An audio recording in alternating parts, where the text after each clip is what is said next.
ये आपके पास vector analysis का चैप्टर है, तो इसके अंदर अब हम अ, जो है अब किसी वेक्टर के कर्ल को हम डिफाइन करेंगे। तो उससे पहले हमने ग्रेडियंट और डाइवर्जेंस को डिफाइन किया, तो कर्ल ऑफ ए वेक्टर। ठीक है, तो कर्ल जो है आपके पास ये कर्लिंग से निकला, और कर्लिंग का मतलब क्या होता है? घुमाव होता है। ठीक है, तो अगर आपके पास कोई अगर आपके पास वेक्टर फील्ड है, वेक्टर फील्ड यानी स्पेस में हर पॉइंट के ऊपर जो है वेक्टर की वैल्यू मौजूद है। तो फर्ज करें आपके पास कोई वेक्टर है या आपकी कोई वेक्टर फील्ड है, तो इस वेक्टर फील्ड में जैसे आपके पास फ्लूइड है, फ्लूइड फ्लो कर रहा है, तो उसके हर पॉइंट पे वेलोसिटी की वैल्यू होगी।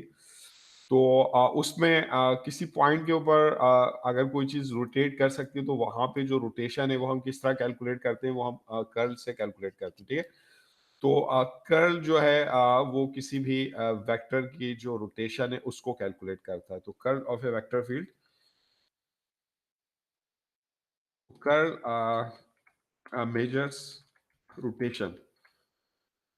अगर किसी पॉइंट पर रोटेशन मौजूद है तो उसको हम कैलकुलेट, अगर किसी वेक्टर फील्ड में किसी पॉइंट पर रोटेशन मौजूद है तो उसको हम जो है कर्ल की मदद से कैलकुलेट करते हैं। तो किसी भी वेक्टर का जो कर्ल है वो हम किस तरह लेते हैं? हम जो हमारे पास वेक्टर डिफरेंशियल ऑपरेटर है डेल, इसको हम लास्ट टाइम देख चुके हैं। हम किस तरह डिफाइन करते हैं कि इस पे जो भी इनपुट है आपके पास उसका पार्शियल डेरिवेटिव लेते हैं विद रिस्पेक्ट टू एक्स, और ये इसका एक्स कंपोनेंट है। फिर पार्शियल डेरिवेटिव हम लेते हैं विद रिस्पेक्ट टू वाई, ये जो है इसका जे कंपोनेंट है। फिर हम पार्शियल डेरिवेटिव लेते हैं विद रिस्पेक्ट टू जेड, ये जो है इसका के कंपोनेंट है। तो हम अगर डेल के साथ किसी भी वेक्टर की क्रॉस प्रोडक्ट मालूम करते हैं तो इस तरह हमें उस वेक्टर की जो है कर्ल मालूम होती है। तो जो कर्ल है आपके पास, curl of a vector is the cross product between del and the vector.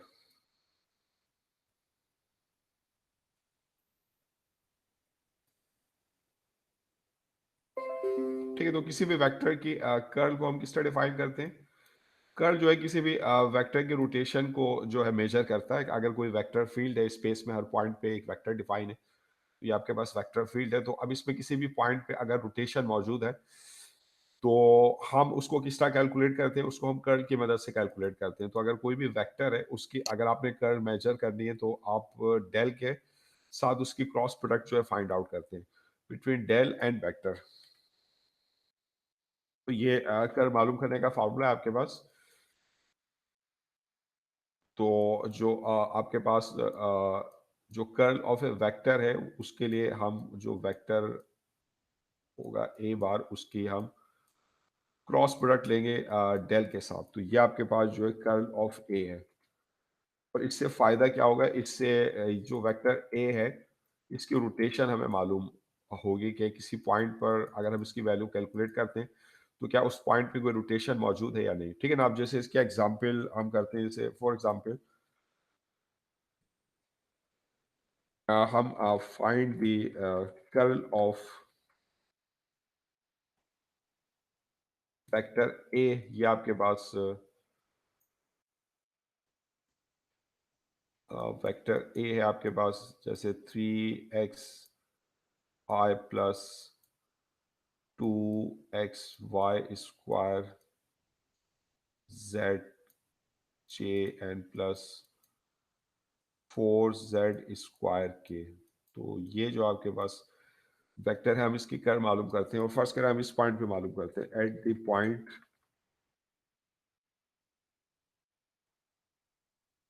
इस पॉइंट पे 1 1 1 पर। ठीक है, तो जो कर्ल है उसको मालूम करने के लिए हम क्या करेंगे? जो वेक्टर है इसके हम क्रॉस प्रोडक्ट लेंगे डेल ऑपरेटर के साथ। तो हमें पता है जो क्रॉस प्रोडक्ट है उसको हम डिटर्मिनेंट की फॉर्म में लिखते हैं। तो यहाँ पे जब हम ये क्रॉस प्रोडक्ट लिखेंगे डिटर्मिनेंट की फॉर्म में, तो इसमें जो फर्स्ट कंपोनेंट है, जो फर्स्ट रो है उसमें आई जे के है। सेकेंड रो में आपके पास डेल के कंपोनेंट आएंगे। जो सेकेंड रो है इसमें जो फर्स्ट फैक्टर है इसके कंपोनेंट होंगे। तो डेल के कंपोनेंट क्या है? ये ऑपरेटर है तो इसका एक्स कंपोनेंट में हम पार्शियल डेरिवेटिव लेते हैं with respect to x, y component में हम पार्शियल डेरिवेटिव लेते हैं विद रिस्पेक्ट टू वाई, इसी तरह जेड कंपोनेंट में हम पार्शियल डेरिवेटिव लेते हैं विद रिस्पेक्ट टू जेड। ठीक है, फिर लास्ट रो में हम वेक्टर ए के कंपोनेंट लेंगे, इसका एक्स कंपोनेंट है 3x और इसका वाई कंपोनेंट है 2xy स्क्वायर और इसका 2xy स्क्वायर z, और जो इसका z कंपोनेंट है वो 4z स्क्वायर। तो ये डिटर्मिनेंट की मदद से जो हम क्रॉस प्रोडक्ट को हम फाइंड आउट करते हैं। तो अब इस डिटर्मिनेंट को अगर आप एक्सपेंड कर लें तो ये आपके पास आय है। तो इसमें पहले हम पार्शियल डेरिवेटिव लेंगे with respect to y of 4z square का, ठीक है ना, फिर माइनस, फिर हम पार्शियल डेरिवेटिव लेंगे विद रिस्पेक्ट टू z, यानी ये इसके ऊपर अप्लाई होगा और ये इसके ऊपर अप्लाई होगा। Partial derivative with respect to z लेंगे 2xy स्क्वायर z का, ठीक है, ये तो इसका i कंपोनेंट है। ठीक है, फिर उसके बाद है माइनस जे, अब हम ये जे की टर्म को लेंगे तो अब ये कॉलम और ये रो अगर आप जो है रिमूव कर दें तो ये ऑपरेट होगा, operator partial derivative with respect to x, ठीक है, इसको ऑपरेट करेंगे 4z स्क्वायर के ऊपर, फिर माइनस और ये जो पार्शियल डेरिवेटिव है विद रिस्पेक्ट टू z ये अप्लाई होगा 3x के ऊपर। ठीक है, तो ये तो इसका j कंपोनेंट हो गया, फिर लास्ट में हम k कंपोनेंट निकालते हैं प्लस k। ठीक है, तो ये कॉलम और रो अगर आप रिमूव कर दें तो ये इसके ऊपर ऑपरेट होगा, तो ये partial derivative with respect to x ये हम लेंगे 2x y स्क्वायर z का, और फिर माइनस और ये अप्लाई होगा इसके ऊपर, तो ये पार्शियल डेरिवेटिव हम लेंगे with respect to y of 3x का। ठीक है ना, तो ये हमने इसको एक्सपेंड कर लिया थर्ड ऑर्डर डिटर्मिनेंट को। अब हम इसको सिंप्लीफाई कर लेते हैं, तो ये कर्ल ऑफ ए है आपके पास, तो वेक्टर ए की जो कर्ल है जिससे हम इसके रोटेशन फाइंड आउट करते हैं, तो हम डेल के साथ इसकी क्रॉस प्रोडक्ट निकालते हैं। तो अब इसको कैलकुलेट कर लें आई, तो अब ये जो 4z स्क्वायर है इसमें y की टर्म नहीं है, इसका पार्शियल डेरिवेटिव अगर आपने विद रिस्पेक्ट टू y तो ये 0 होगा, माइनस इसमें पार्शियल डेरिवेटिव ने विद रिस्पेक्ट टू z तो खाली z के ऊपर अप्लाई होगा, इसका डेरिवेटिव 1 है, तो ये हो जाएगा 2xy स्क्वायर। फिर उसके बाद है माइनस जे, तो यहाँ पे जो 4z स्क्वायर है इसका पार्शियल डेरिवेटिव लेते हैं विद रिस्पेक्ट टू x, तो इसमें क्योंकि कोई x की टर्म नहीं है तो इसका पार्शियल डेरिवेटिव हो जाएगा 0 माइनस, अच्छा, और ये 3x है इसका partial derivative with respect to z लेते हैं, इसमें कोई z की टर्म नहीं है तो ये भी पार्शियल डेरिवेटिव 0 हो जाएगा। फिर आ जाए प्लस के, फिर इसका पार्शियल डेरिवेटिव है विद रिस्पेक्ट टू x, तो 2x का 2 होगा, तो ये होगा आपके पास 2y स्क्वायर z,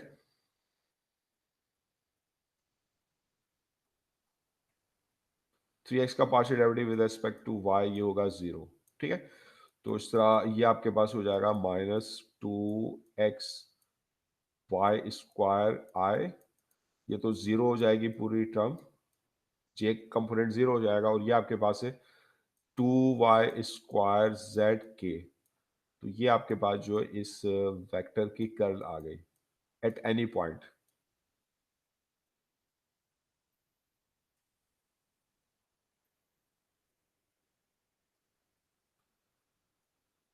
ठीक है ना, तो अब हमने इसके कर्ल को एक खास पॉइंट के ऊपर कैलकुलेट करना है, यानी इसका जो रोटेशनल इफेक्ट है वो हमने मालूम करना है इस पॉइंट पर कि इस पॉइंट पी पे कर्ल की वैल्यू क्या होगी, या इस पॉइंट पी पे जो रोटेशन है वो कितनी होगी। तो इस पॉइंट के कोऑर्डिनेट्स अगर आप पुट कर देंगे ऊपर ये कर्ल के फार्मूले में, ये डेल क्रॉस ए, तो इसमें एक्स की जगह 1 रख दें आप, वाई की जगह भी आप 1 रख दें, एक्स की जगह 1 और ये वाई की जगह 1, ये इसका आई कंपोनेंट है, और 2y की जगह 1, तो ये 1 स्क्वायर जेड की जगह 1, ये इसका के कंपोनेंट है। तो इस तरह इस पॉइंट पी के ऊपर जो कर्ल है या जो रोटेशन है उसकी वैल्यू ये आ गई हमारे पास। ये आपके पास है -2i और +2k। ठीक है, तो समझ गए कि आप कर्ल को किस तरीके से आप कैलकुलेट करेंगे और किस पॉइंट के ऊपर उसकी वैल्यू किसका फाइंड आउट करेंगे। कर्ल की मीनिंग क्या है, ये किसी भी वेक्टर की जो रोटेशनल इफेक्ट है उसको कैलकुलेट करता है। ठीक है, क्लियर है यहां तक बात, या इसमें कोई प्रॉब्लम है? जी। तो अब जो है हम अब कर्ल के बारे में, अगर आपके पास किसी वेक्टर की कर्ल जो है जीरो है, अगर कोई आपके पास वेक्टर फील्ड है, अगर उसकी कर्ल जीरो है, यानी किसी भी पॉइंट पे उसमें कोई रोटेशन मौजूद नहीं है, तो हम ऐसी फील्ड को कहते हैं इरोटेशनल। तो if curl of a vector field is zero, and the vector field is called irrotational. Irrotational, it means it does not have any rotation at any point. That is, the vector field does not have any rotation at any point.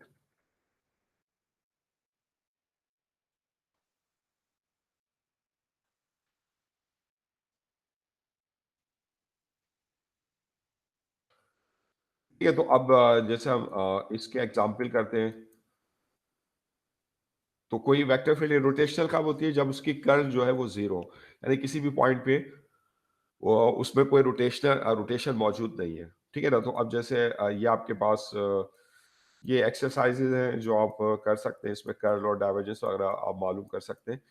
तो अब जैसे ये question है कि find curl F of the vector field given by, ये vector field आपको given है, इसकी कर्ल हम मालूम करते हैं और हमने ये मालूम करना है इस एफ ए रोटेशनल, क्या एफ जो है ए रोटेशनल है? तो एफ आपके पास है 2xy, ये आपको एक फोर्स फील्ड दी हुई है।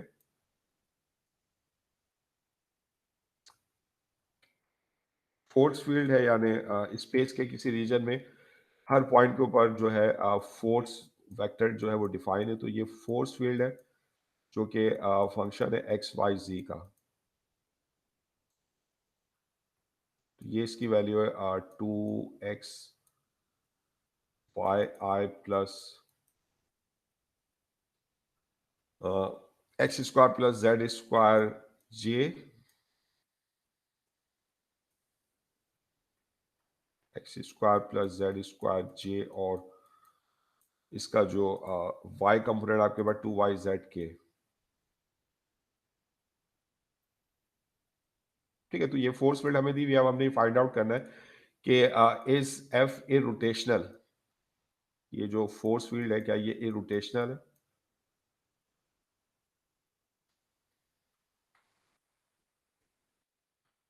तो इरोटेशनल कब होगी? जब इसकी जो कर्ल है वो जीरो होगी। तो हम इसकी कर्ल को जो है फाइंड आउट करते हैं। तो फाइंड कर्ल ऑफ एफ।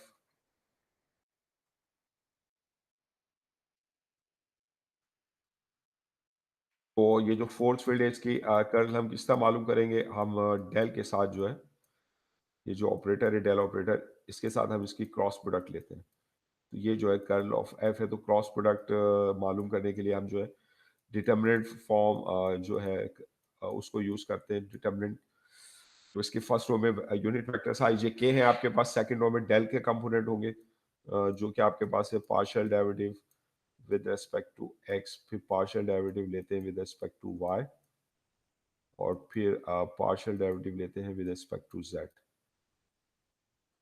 और लास्ट रो में जो फोर्स फील्ड है इसके कंपोनेंट, इसका एक्स कंपोनेंट है 2xi, वाई कंपोनेंट है इसका x square plus z square.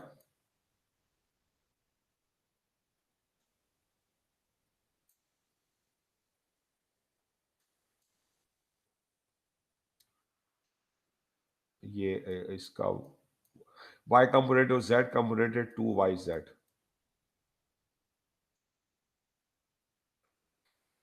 ठीक है, तो अब हम इसको जो एक्सपेंड करते हैं थर्ड ऑर्डर डिटर्मिनेंट को, तो ये आई अगर हम लेंगे टर्म तो इसमें जो है आप इस कॉलम को और इस रो को रिमूव करेंगे।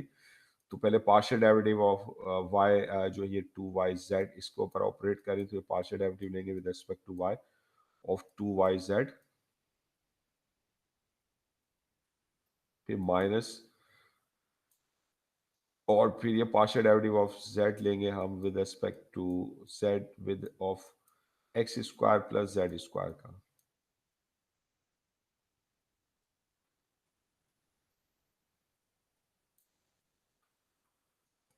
ठीक है, और ये आपके पास जो है ये तो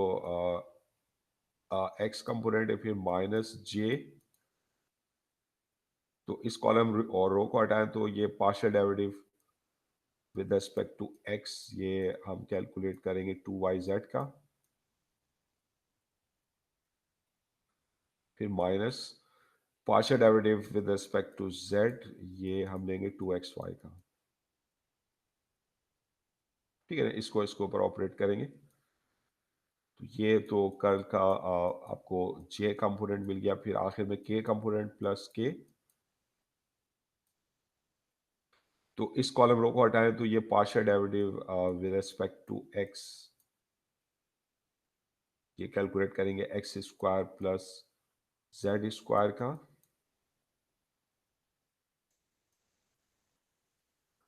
और माइनस, और ये जो partial derivative with respect to y है,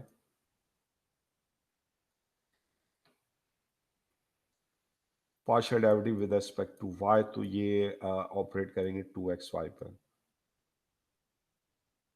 ठीक है, तो अब हम इसको सिंप्लीफाई कर लेते हैं। तो ये जो कर्ल ऑफ एफ है आपके पास,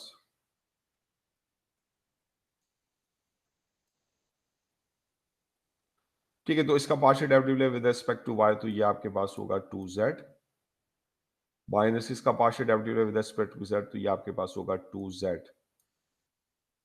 एक्स स्क्वायर का तो जीरो होगा, फिर आ जाए माइनस जे, और ये पार्शियल डेरिवेटिव ले इसका विद रिस्पेक्ट टू एक्स, इसमें एक्स नहीं है तो ये जीरो, माइनस 2xy इसमें z नहीं है तो ये जीरो, और फिर आपके पास के कंपोनेंट है, इसका partial derivative with respect to x लेंगे तो ये होगा 2x, और 2xy का partial derivative with respect to y लेंगे तो ये होगा 2x, ये 2x कैंसिल, यहाँ पे 2z कैंसिल, ये तो ऑलरेडी जीरो है, तो इस तरह जो कर्ल आपके पास है वो आपके पास क्या आ जाएगी, तो कर्ल ऑफ एफ है ये आपके पास से जीरो आए, माइन प्लस जीरो जे, यानी ये जीरो वेक्टर आपको मिल गई, दैट इज जीरो, ये जीरो वेक्टर है। तो क्योंकि कर्ल जीरो है तो इसका मतलब है कि जो आपके पास फोर्स फील्ड है वो इरोटेशनल है, सो एफ जो गिवन फोर्स फील्ड है आपके पास that is irrotational.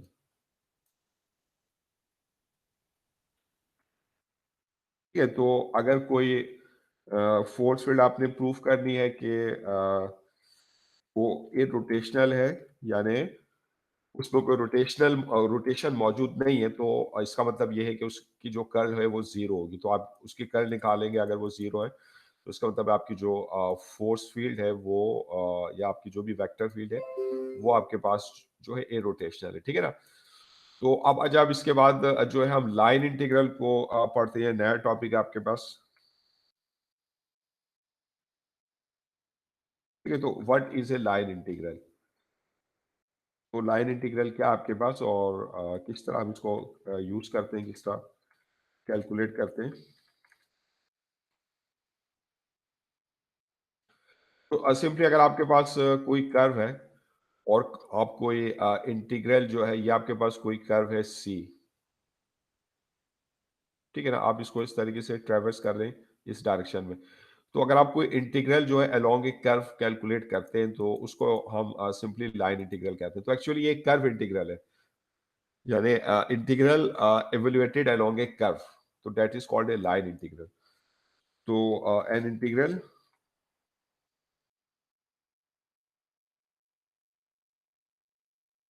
N integral which is evaluated along a curve is called line integral. उसका सही नाम होना चाहिए कर्व इंटीग्रल, लेकिन ये लैंग्वेज हम यूज करते हैं, इसको हम लाइन इंटीग्रल कहते हैं। यानी अगर आपके पास ये कोई इंटीग्रल है और इसको आप किसी कर्व सी के अलोंग कैलकुलेट करते हैं, तो ये इसका सिंबल है, इंटीग्रल अलोंग ए कर्व सी। तो इसको हम कहते हैं लाइन इंटीग्रल। तो ये है लाइन इंटीग्रल आपके पास। ठीक है ना? तो अब हम किस तरीके से जो है हम इसको कैलकुलेट करेंगे। तो आपको पता है कि अगर आपके पास कोई भी कर्व है, तो किसी भी कर्व को हम किस तरह रिप्रेजेंट करते हैं। ये आपके पास कोई कर्व है, तो इस कर्व के किसी भी पॉइंट का जो पोजीशन वेक्टर है, यानी ओरिजिन से जो उसका डिस्टेंस है, वो हम डिफाइन करते हैं। ये जैसे ओरिजिन है आपके पास, तो ये कोई भी पॉइंट पी है इस कर्व के ऊपर, तो इस पॉइंट पी की पोजीशन मालूम करने के लिए हम एक पोजीशन वेक्टर जो है वो डिफाइन करते हैं। और ये जो इस कर्व की पोजीशन को बताएगा, इस कर्व के किसी भी पॉइंट की पोजीशन को बताएगा। तो ये पीछे आप पिछले लेक्चर्स में ये सब पढ़ चुके हैं आप।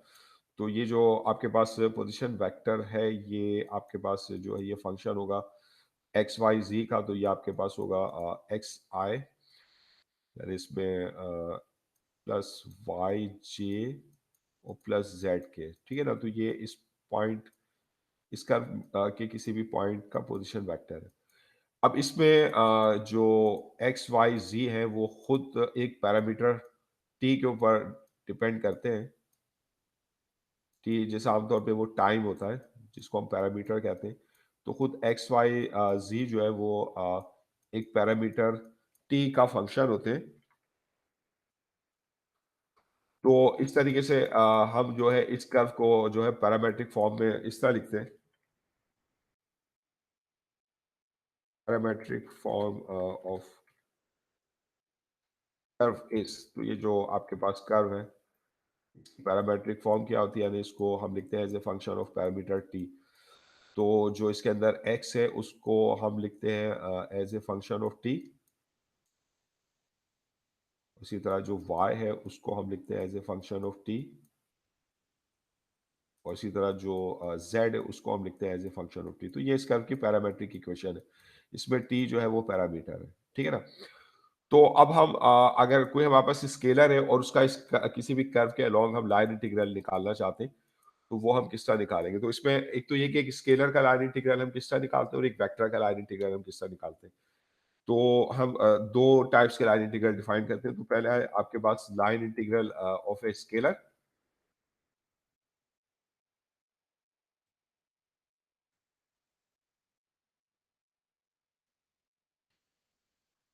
फिर उसके बाद है line integral of a vector.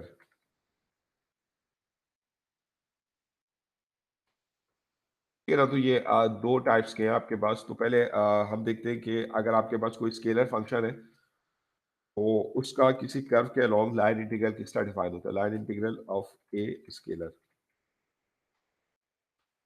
तो ये जैसे आपके पास कोई कर्व है जिसकी पैरामेट्रिक इक्वेशन जो है वो आपके पास है आर बार टी। ठीक है ना? तो ये इस कर्व के ऊपर अगर आप कोई भी पॉइंट लेते हैं, तो ओरिजिन से उस पॉइंट की जो पोजीशन है वो आप उसके पोजीशन वेक्टर से जो मालूम करते हैं। ये पोजीशन वेक्टर इस पॉइंट पी का, ये पॉइंट पी है और ये इसका जो है पोजीशन वेक्टर है, इसको आप पैरामेट्रिक फॉर्म में जो है डिफाइन करेंगे। और आपके पास एफ, आपके पास कोई स्केलर है जो कि फंक्शन है एक्स वाई जी का। ये एक स्केलर फंक्शन है आपके पास, या ये एक सेवरल वेरिएबल्स फंक्शन है आपके पास। तो F is a scalar function.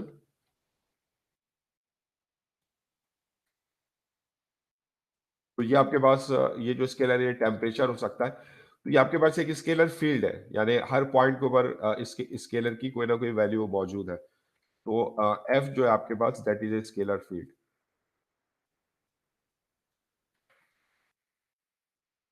आपके पास एक स्केलर फील्ड है और ये कोई कर्व आपके पास इस स्केलर फील्ड में है, तो ये जो स्केलर है इस कर्व के अलोंग इसका इंटीग्रल हम किस तरह जो है वो डिफाइन करते हैं। तो हम ये करते हैं कि ये जो मेरे पास कर्व है, तो इसके ऊपर अगर मैं एक स्मॉल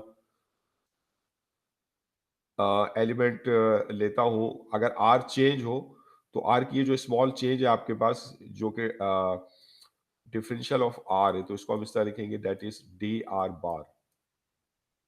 तो ये स्मॉल चेंज है in position vector, differential of position vector D r बार।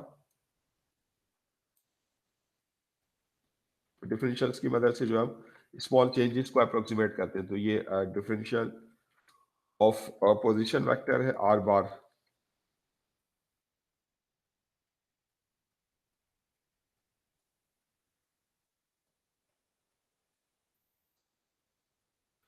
ठीक है, तो इसको हम किस तरीके से जो है फाइंड आउट कर सकते हैं, तो हम इसके लिए हमें डेरिवेटिव यूज करना पड़ेगा। तो जैसे आपके पास ये जो आपके पास कर्व है, ये इसकी पैरामेट्रिक इक्वेशन है आपके पास। ये इसका एक्स कंपोनेंट है जो कि हम इन टर्म्स ऑफ टी देंगे। इसी तरह ये वाई है as a function of t, parameter t है। इसी तरह ये इसका जेड कंपोनेंट है जिसमें जेड जो है वो फंक्शन ऑफ टी है। ठीक है, तो अगर हम इसका डेरिवेटिव कैलकुलेट कर लें, तो ये डेरिवेटिव ऑफ टी है आर प्राइम टी। ठीक है ना, तो ये डेरिवेटिव इसको हम किस तरीके से लिखते हैं, ये आपके पास होता है T R bar over d T. ठीक है ना, ये डेरिवेटिव ऑफ आर है विद रिस्पेक्ट टू टाइम।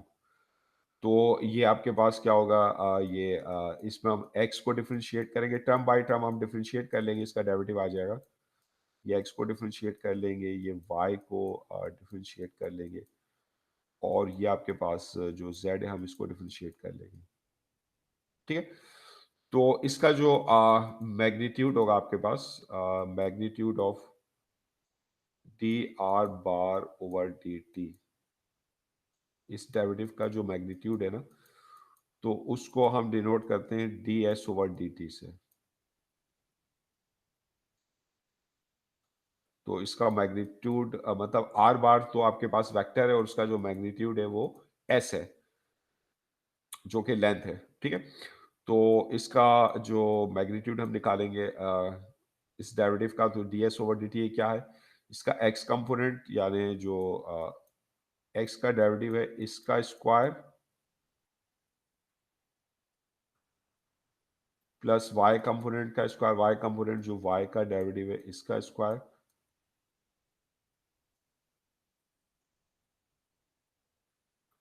और इसी तरह जो इसका डेरिवेटिव का z कंपोनेंट है, यानी आपके पास derivative of z prime t, इसका स्क्वायर। तो इस फॉर्मूले से जो है हम जो आपके पास पोजीशन वेक्टर का जो डेरिवेटिव है, हम उसका मैग्नीट्यूड निकाल लेंगे।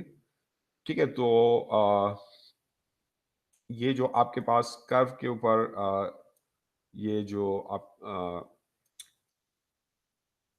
ये जो आपने कर्व लिया है, इसके ऊपर आप, ये तो आपके पास जो है डी आर बार है, जो कि डिफरेंशियल ऑफ पोजीशन वेक्टर है, जो आर की स्मॉल चेंज को अप्रोक्सीमेट करता है, और इसकी जो लेंथ है आपके पास, यानी इसकी जो लेंथ है वो आपके पास जो है डी एस है, जो कि इसका मैग्नीट्यूड है। ठीक है ना, तो जो डी आर बार है वो तो वेक्टर है आपके पास, और उसका जो मैग्नीट्यूड है उसको हम डिनोट करते हैं डी एस से। ठीक है, तो अब हमारे पास ये जो आपके पास कर्व है, और इसके ऊपर ये जो आपका स्केलर फंक्शन है, इसका लाइन इंटीग्रल इस कर्व के ऊपर हम किस तरह डिफाइन करते हैं, तो इस कर्व के ऊपर लाइन इंटीग्रल डिफाइन करने के लिए हम ये करते हैं कि जो आपके पास स्केलर एफ है, इसको हम मल्टीप्लाई करते हैं डिफरेंशियल ऑफ एस से, और इसको इंटीग्रेट कर लेते हैं ओवर दिस होल कर्व सी। ये पूरा कर्व जो है, इसको जैसे मैं अगर सी से रिप्रेजेंट कर रहा हूँ, ये जो कर्व है ये आपके पास सी है, तो इस पूरे कर्व सी के अलोंग जो स्केलर फंक्शन एफ है, इसका लाइन इंटीग्रल हम किस तरह डिफाइन करते हैं, हम एफ को इंटीग्रेट कर लेते हैं अलोंग दिस कर्व सी, और इसको हम क्योंकि इस कर्व की लेंथ के अलोंग डिफरेंशिएट कर रहे हैं, तो ये जो इसमें डिफरेंशियल होगा वो डिफरेंशियल ऑफ एस होगा। तो ये आपके पास जो line integral of F F है along C, line integral of F है अलोंग सी।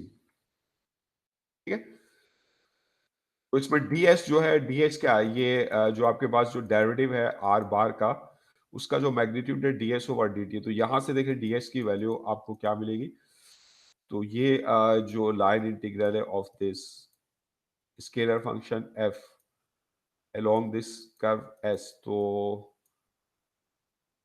जो ds है आपके पास ये क्या है, ये है अंडर रूट, ये x के डेरिवेटिव का स्क्वायर है आपके पास, प्लस y के डेरिवेटिव का स्क्वायर है,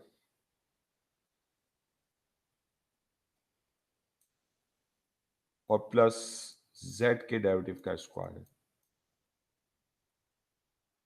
ठीक है, और यहाँ पे फिर ये इंटीग्रेट करेंगे विद रिस्पेक्ट टू t। ठीक है ना, तो यहाँ से देखा अगर आप ये ds की वैल्यू निकालेंगे ना, तो ये dt को आप वहां ले जाएंगे, तो ये जो ds आपके पास आ जाएगा अंडर रूट x के डेरिवेटिव का स्क्वायर प्लस y के डेरिवेटिव का स्क्वायर प्लस z के डेरिवेटिव का स्क्वायर, और वहां पे ये dt जाके मल्टीप्लाई करेगा, तो ये आपके पास जो है फार्मूला आ जाएगा किसी भी स्केलर फंक्शन f को किसी कर्व c के अलोंग इंटीग्रेट करने का, यानी किसी भी स्केलर फंक्शन के लाइन इंटीग्रल का ये फार्मूला। तो that is the formula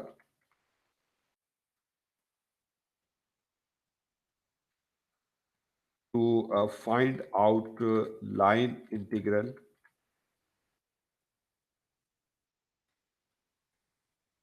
of a scalar along a curve C।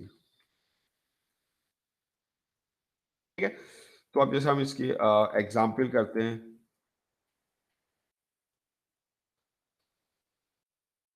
तो आपके पास जैसे ये एक्सरसाइज है आपके पास, अब जैसे ये आपके पास एक्सरसाइज है 15(2), तो इसमें ये आपने evaluate the line integral along the given path. तो ये आपको पाथ कह लें या कर्व कह लें, एक ही बात है।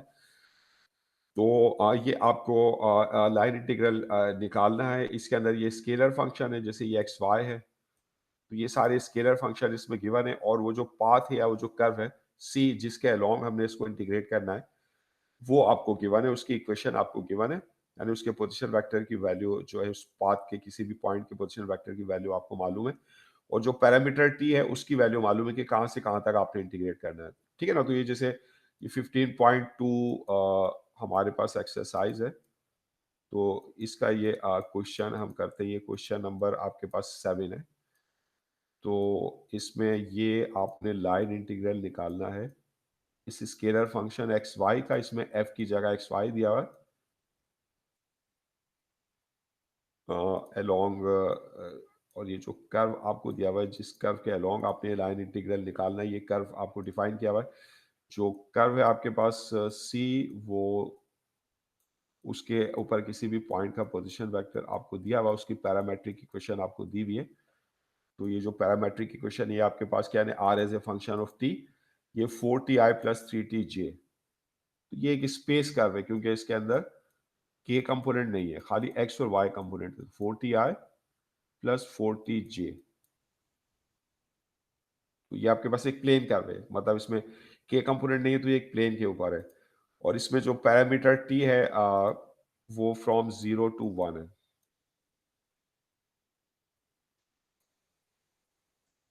ठीक है ना, तो 0 से लेकर 1 तक जो है हम जो है इंटीग्रेट करेंगे।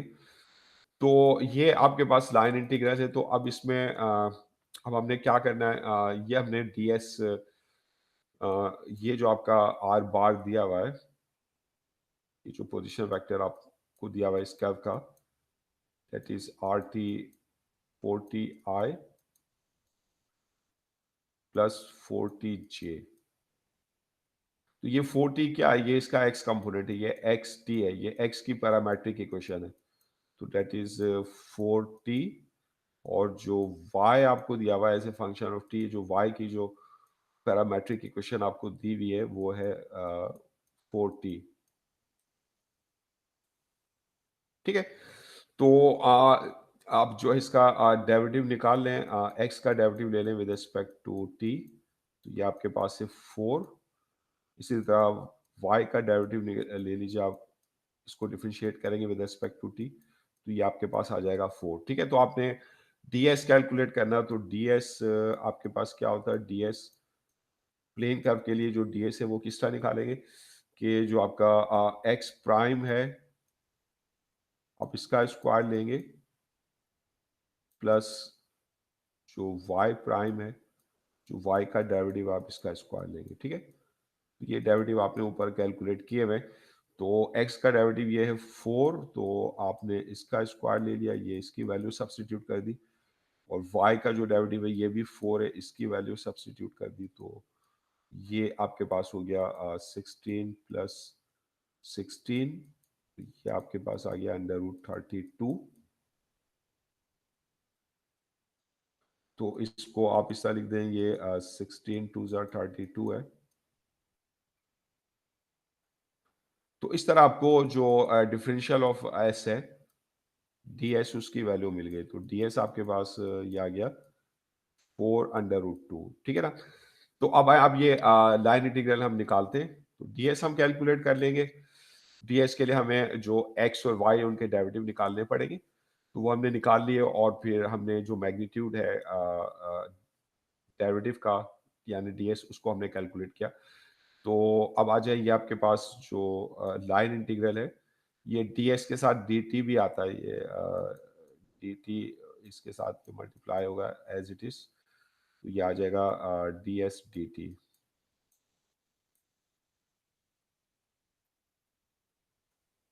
ठीक है, तो लाइन इंटीग्रल किसी स्केलर का उसका फॉर्मूला ये है, यानी जो भी एफ है उसको आप इंटीग्रेट करते हैं अलोंग द कर्व, और with respect to s d s, पर डी एस की वैल्यू हम ये पुट कर देते हैं, तो ये आपके पास जो डी एस है ये आपके पास है कि आप एक्स डेरिवेटिव का स्क्वायर लें प्लस वाई डेरिवेटिव का स्क्वायर लें प्लस जेड डेरिवेटिव का स्क्वायर लें, ये मैग्नीट्यूड है, और ये इसको डी टी से आप मल्टीप्लाई कर दें। ठीक है, तो अब इसमें आप ये जो आपके पास है एक्स वाई, इसका आप ये लाइन इंटीग्रल निकाल रहे with respect to S.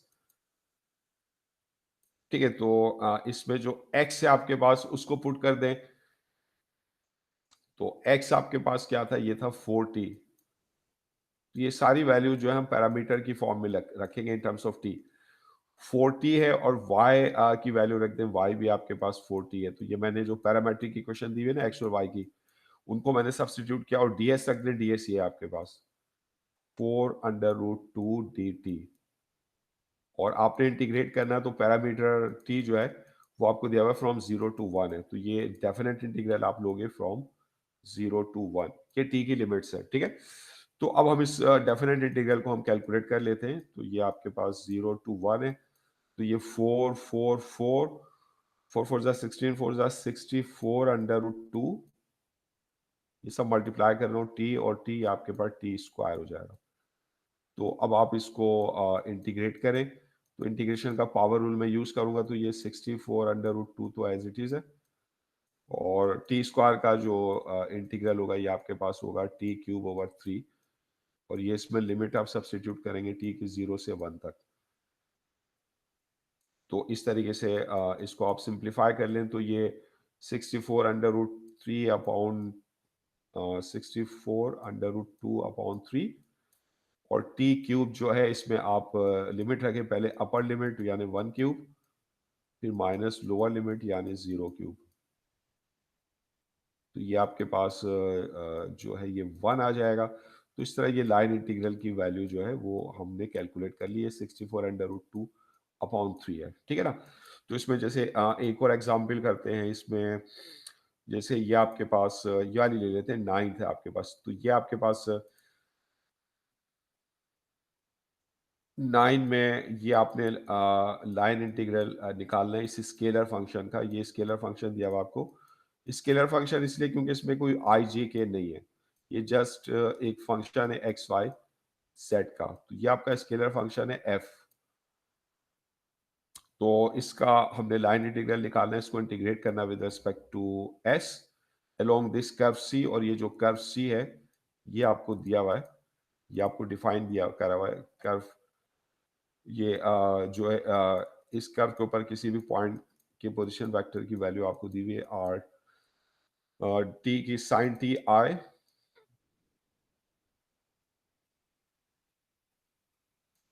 Plus cos t जे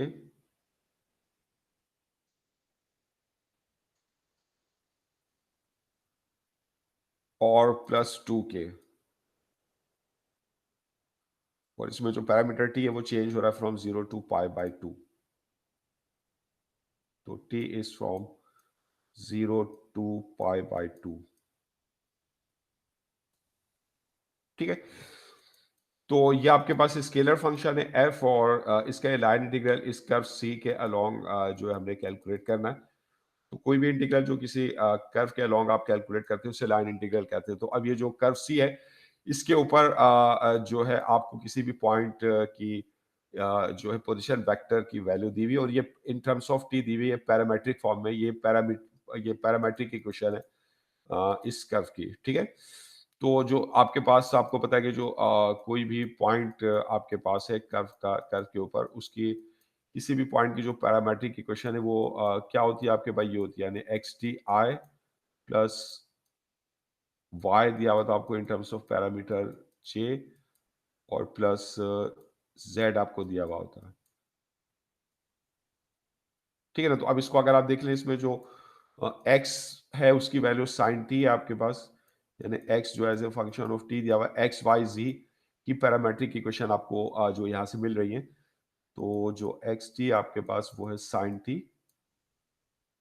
इसका जो वाई है इन टर्म्स ऑफ टी, जो वाई की पैरामेट्रिक इक्वेशन है आपके पास वो है कॉस टी,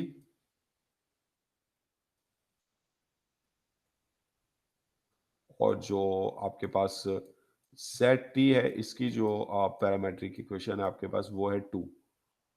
ठीक है, तो अब आप क्या करेंगे, आपको क्योंकि डीएस निकालना है, तो डीएस आपके पास क्या है, तो डीएस जो है यानी डिफरेंशियल ऑफ एस, तो उसके लिए इनके डेरिवेटिव्स की जरूरत हमें पड़ेगी, तो हम इनके डेरिवेटिव जो है निकाल लेते हैं। तो ये x का डेरिवेटिव निकाल लें आप। x का डेरिवेटिव जो है आपके पास वो क्या होगा, साइन टी का डेरिवेटिव आपके पास कॉस टी, y का डेरिवेटिव निकाल रहे हैं, y का जो डेरिवेटिव आपके पास कॉस टी का डेरिवेटिव है माइनस साइन टी, और z का डेरिवेटिव निकाल रहे हैं। z क्योंकि आपके पास कांस्टेंट है तो इसका जो डेरिवेटिव होगा वो 0 होगा। ठीक है, फिर आप डिफरेंशियल ऑफ s कैलकुलेट करें, तो डिफरेंशियल ऑफ s जो है इसका फॉर्मूला क्या है, ये है अंडर रूट x के डेरिवेटिव का स्क्वायर, x के डेरिवेटिव का स्क्वायर प्लस y के डेरिवेटिव का स्क्वायर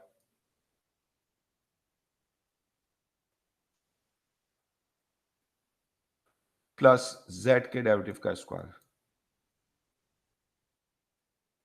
ठीक है ना, तो इसकी मदद से जो ये ds आ जाएगा, ये फॉर्मूला है। तो अंडर रूट x का जो डेरिवेटिव है ये है cos t, तो इसकी वैल्यू रख दें cos t का स्क्वायर, तो ये cos स्क्वायर t।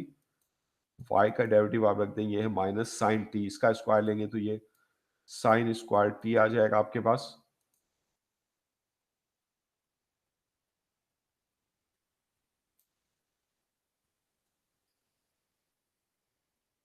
ये y के डेरिवेटिव का स्क्वायर साइन स्क्वायर t,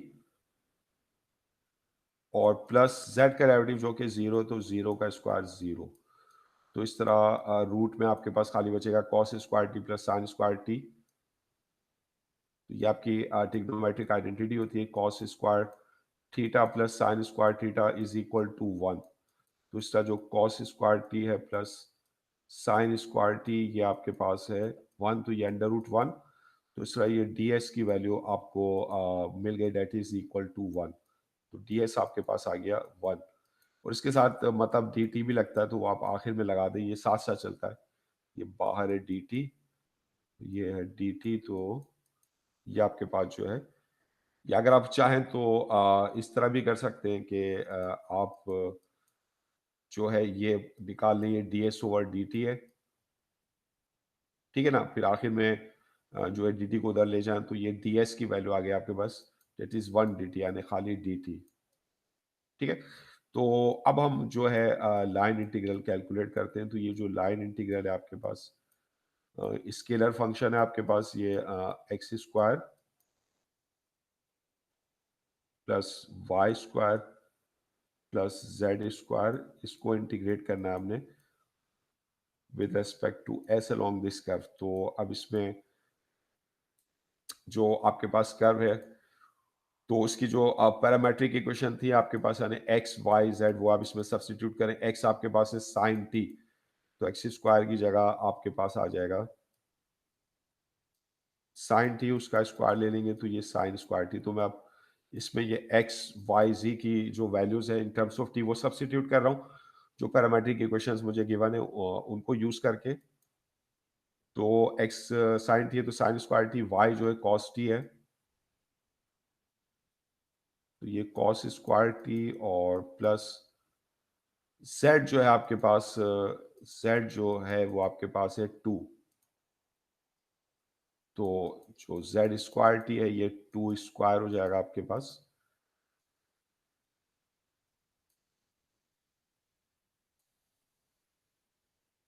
ठीक है, तो ये मैंने एक्स वाई जी की जो वैल्यूज है उनको सब्स्टिट्यूट कर दिया, और इसके बाद और फिर अब मुझे ds रखना है, तो ds है dt के बराबर, ds की वैल्यू मैंने निकाली, दैट इज dt, ठीक है। तो अब इसको हम सिंप्लीफाई कर लें तो ये लाइन इंटीग्रल की वैल्यू आ जाएगी। तो sign square t plus cos square t, ये 1 हो गया, 2 का स्क्वायर आपके पास है 4, और ये dt। अच्छा, इसके अलावा जो t है, इसकी लिमिट्स क्या होंगी, t की लिमिट्स आपको दी हुई है, आपको बता रहा है जो t है that is changes from 0 to pi by 2। तो ये t की लिमिट्स हम इसमें सब्स्टिट्यूट कर देंगे। तो यार कि लाइन इंटीग्रल एक डेफिनेट इंटीग्रल है, तो ये 0 से पाई by 2,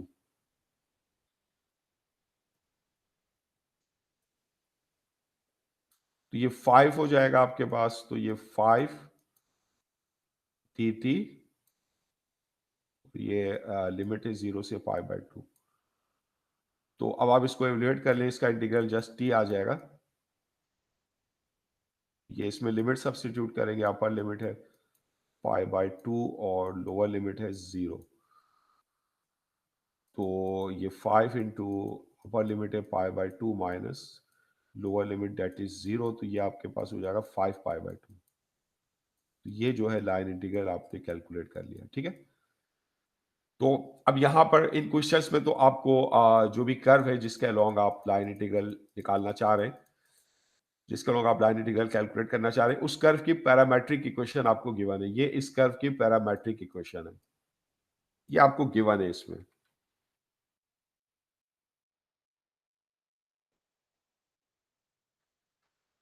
parametric equation of the curve C. लेकिन अब अगर आपको ऐसे क्वेश्चन हो जिसमें कर्व की पैरामेट्रिक इक्वेशन गिवन ना हो, तो पहले आपको कर्व की पैरामेट्रिक इक्वेशन जो है, यानी जो पोजीशन वेक्टर है आर बार टी, उसको फाइंड आउट करना पड़ेगा। तो कर्व की पैरामेट्रिक इक्वेशन आपको मालूम करनी पड़ेगी। तो अब किसी कर्व की पैरामेट्रिक इक्वेशन आप किस तरह निकाल सकते हैं, तो उसकी कुछ एग्जांपल्स में करवा देता हूँ, how to find the parametric equation of a path. कोई भी पाथ है आपके पास, तो आप उसकी पैरामेट्रिक इक्वेशन, या कोई भी कर्व है आपके पास, आप उसकी पैरामेट्रिक इक्वेशन जो है वो किस तरह निकालेंगे। तो हम सबसे सिंपल से एग्जांपल से स्टार्ट करते हैं। फर्ज करें कि मेरे पास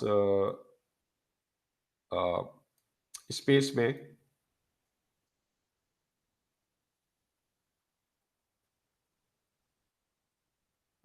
ये मेरे पास पाथ है जो स्टार्ट हो रहा है ओरिजिन से 0 0 0।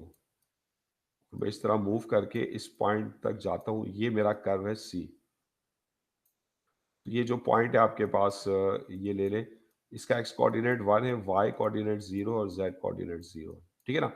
तो अब ये जो पाथ है इसकी पैरामेट्रिक इक्वेशन जो है आप किस तरह मालूम करेंगे? तो देखिए इस पाथ के अलोंग जो है एक्स चेंज हो रहा है फ्रॉम 0 टू 1।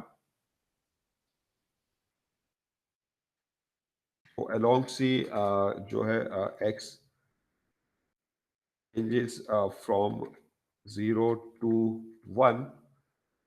सबके जो y कोऑर्डिनेट है आपके पास वो 0 है, वो कांस्टेंट रहता है 0।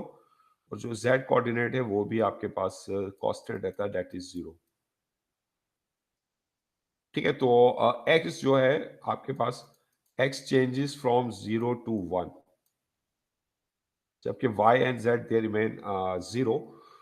तो इस कर्व की पैरामेट्रिक इक्वेशन जो है वो हम इस तरह लिखेंगे कि जब आपके पास पैरामीटर की इनिशियल वैल्यू आप लें तो आपको ये इनिशियल पॉइंट हासिल हो, और जब टी की आप फाइनल वैल्यू लें तो वो आपको ये फाइनल पॉइंट हासिल हो। तो इसमें जो टी है ना वो हम लेंगे फ्रॉम 0 टू 1, यानी जब टी 0 होगा तो ये जो इनिशियल पॉइंट है इस पे एक्स भी 0 है, वाई भी 0 है, जेड भी 0 है। और जब टी 1 हो जाएगा तो आपके पास जो एक्स है वो 1 होना चाहिए, वाई 0 और जेड 0। तो सिंपली एक्स को आप जैसे टी ले लें, तो जब टी 0 होगा तो एक्स 0 होगा, तो यहाँ पर होंगे। वाई आपका 0 रहेगा, जेड जो है आपका वो 0 रहेगा। ये तो ये आपके पास जो है पैरामेट्रिक इक्वेशन है इस पाथ की। जब टी 0 होगा तो एक्स 0 0 0 ये पॉइंट मिलेगा आपको। जब टी 1 होगा तो एक्स 1 होगा, वाई 0 जेड 0, तो ये पॉइंट मिलेगा। तो ये जो है आपके पास पैरामेट्रिक इक्वेशन होगी।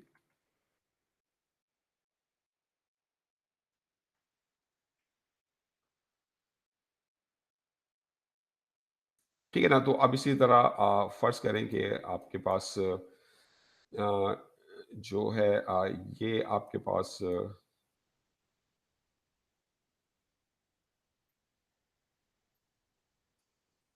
ये स्पेस में फर्ज करें ये आपके पास पाथ है कि आप जो है 0 0 0 से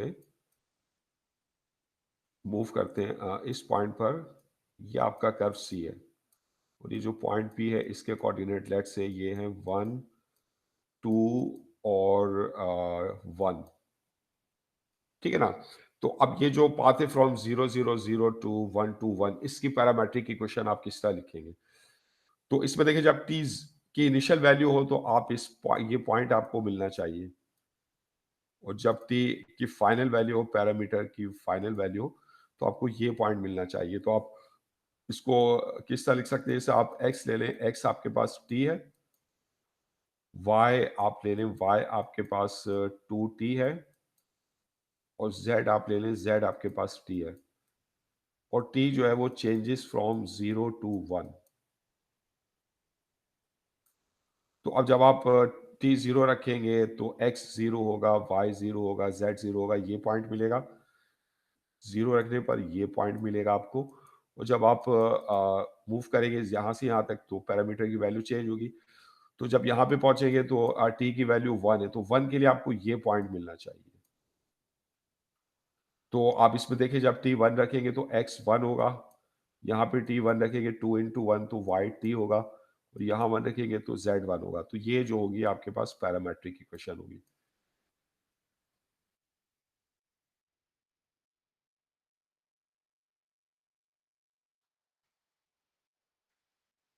parametric equations of this curve. ठीक है, इसी तरह एक और एग्जांपल लेते हैं। अब जैसे फर्ज करें कि ये आपके पास एक्स वाई प्लेन है, और इसमें ये आपको कर्व दिया हुआ है y is equal to x square. ये पैराबोलिक इक्वेशन दी हुई है आपको, y एक्स स्क्वायर के बराबर है। और ये पॉइंट है आपके पास 0 0, और यहाँ से आप इस कर्व के ऊपर मूव करते हैं इस तरीके से, और इस पॉइंट तक पहुँच जाते हैं। फर्स्ट करें इस पॉइंट के जो कोऑर्डिनेट है आपके पास वो है 1 1। ठीक है ना, और ये आपका पाथ है सी। तो अब इस पाथ की पैरामेट्रिक इक्वेशन क्या होगी? तो इसमें आप सिंपली एक्स को अगर आप टी ले लें तो इसमें सब्स्टिट्यूट करेंगे तो y आपके पास क्या होगा? टी स्क्वायर होगा। ठीक है ना, ये आपकी पैरामेट्रिक इक्वेशन है। अब इसमें आपने टी की वैल्यूज इस तरह लेनी है पैरामीटर की इनिशियल और फाइनल, कि जब टी की इनिशियल वैल्यू लें तो ये पॉइंट मिले आपको तो टी जीरो ले लें, जब टी जीरो लेंगे यहाँ रखेंगे एक्स भी जीरो होगा, वाई भी जीरो होगा, और टी की फाइनल वैल्यू जब आप रखें तो वन वन मिले तो इसको वन ले लें। तो जब आप इसके अंदर टी वन रखेंगे एक्स वन होगा, यहाँ वन रखेंगे वन स्क्वायर वन होगा, तो ये आपकी पैरामेट्रिक इक्वेशंस आ जाएगी। ठीक है, तो इस तरीके से जो आपका जो पाथ है ना, उनको हम पैरामेट्राइज करते हैं। तो ये है how to parametrize a curve, how to find the parametric equation of a curve।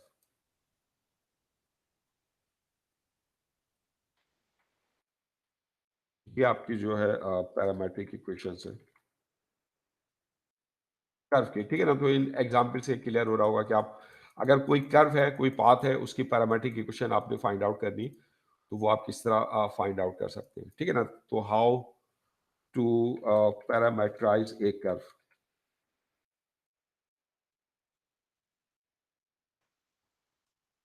अब हम लाइन इंटीग्रल की ऐसे एग्जांपल्स करते हैं जिसमें जैसे अभी हमने उस शुरू में एग्जांपल्स करी थी, तो उसमें कर्व की पैरामेट्रिक इक्वेशन आपको गिवन थी। लेकिन अब हम ऐसे क्वेश्चन करते हैं जिसमें लाइन इंटीग्रल निकालना होगा, हमें पाथ गिवन होगा लेकिन उसकी पैरामेट्रिक इक्वेशन हमें गिवन नहीं होगी। तो पहले हम उसकी पैरामेट्रिक इक्वेशन जो है वो फाइंड आउट करेंगे। ठीक है ना, तो अब जैसे इसमें हम एग्जाम्पल करते हैं, तो ये एक्सरसाइज ही देख लेते हैं हम। तो अब जैसे ये एक्सरसाइज में क्वेश्चन है, तो इसके अंदर हमने पहले find a parameterization of the path C की हमने पैरामीटराइजेशन कैलकुलेट करनी, फाइंड आउट करनी, और फिर उसके बाद हमने ये लाइन इंटीग्रल जो है वो इवेलुएट करना है। ठीक है ना, तो ये आपके पास क्वेश्चन नंबर 11 है।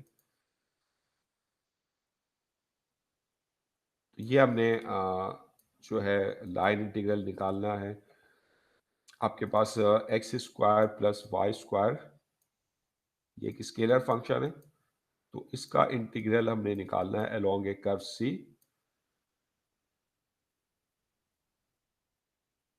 तो इसका इंटीग्रल हम निकालेंगे with respect to s. S जो है आपके पास लेंथ ऑफ द कर्व है। अब इसमें आपके पास जो आपको सी दिया हुआ लाइन सेगमेंट फ्रॉम 0 0 टू 1 1। तो जो सी है, जो कर्व है हमारे पास, वो लाइन सेगमेंट है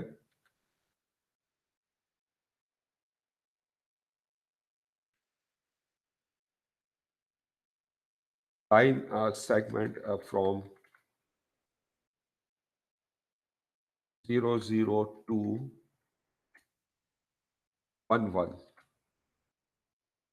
तो इस लाइन के अलोंग जो है, इस कर्व के अलोंग जो है, हमने ये लाइन इंटीग्रल कैलकुलेट करना। तो जैसे अगर हम इस कर्व को दिखाते हैं, तो ये लाइन ये पॉइंट है आपके पास 0 0।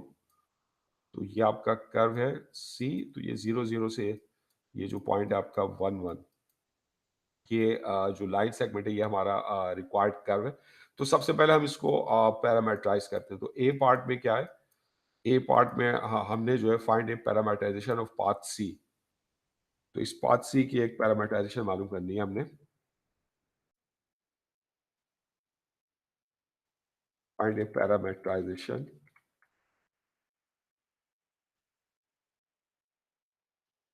ऑफ पाथ सी। ठीक है, तो अब हम एक्स और वाई को हमने इन टर्म्स ऑफ टी लिखना है, उसकी पैरामीट्रिक इक्वेशन निकालनी है जिसमें पैरामीटर टी है। और जब हम टी की इनिशियल वैल्यू लें तो हमें इनिशियल पॉइंट मिले, एक्स की ये वैल्यूज और वाई की ये वैल्यूज मिले, यानी एक्स जीरो मिले, वाई जीरो मिले। और जब टी की हम फाइनल वैल्यूज लें तो एक्स वन मिले और वाई वन मिले। तो आप देखिए इसमें सिंपल जो पैरामीटराइजेशन आपको करनी चाहिए वो क्या करनी चाहिए, यानी एक्स आप ले लें टी,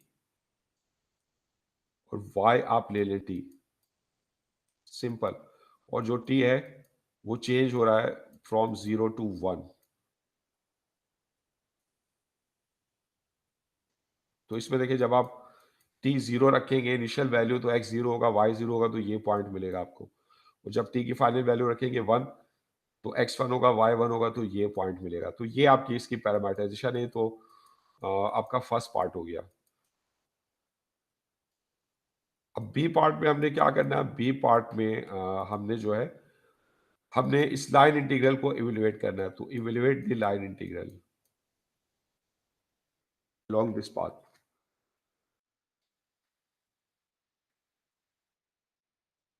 ठीक है, तो अब ये जो हमने लाइन इंटीग्रल हमने कैलकुलेट करना है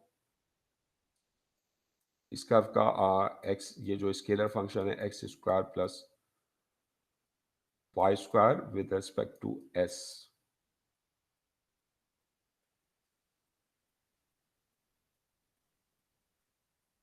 डी एस। तो हम जो कर्व की जो पैरामेट्रिक इक्वेशन है हम जो है उससे हम निकालेंगे डी एस। तो x आपके पास है t, तो इसका डेरिवेटिव अगर आप ले लें तो ये आपके पास आ जाएगा 1। इस तरफ y आपके पास है t, ठीक है, ये ऊपर आपने पैरामेट्रिक इक्वेशन लिए, तो y का डेरिवेटिव ले लेंगे तो ये आपके पास आ जाएगा 1। तो जो ds ओवर dt है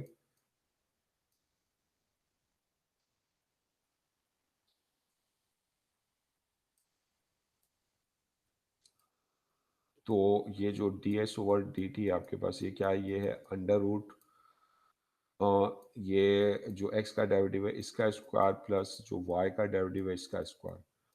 क्योंकि इसमें z कंपोनेंट नहीं है तो हमें उसकी ज़रूरत नहीं है, तो रख दें x का जो डेरिवेटिव है डेट इज़ 1, तो ये 1 का स्क्वायर, और y का डेरिवेटिव वो भी आपके पास जो है 1 है तो ये 1 का स्क्वायर। तो इस तरह ये जो D S over d T है ये आपके पास आ गया अंडर रूट 2। तो यहाँ से डी एस आपको मिल गया,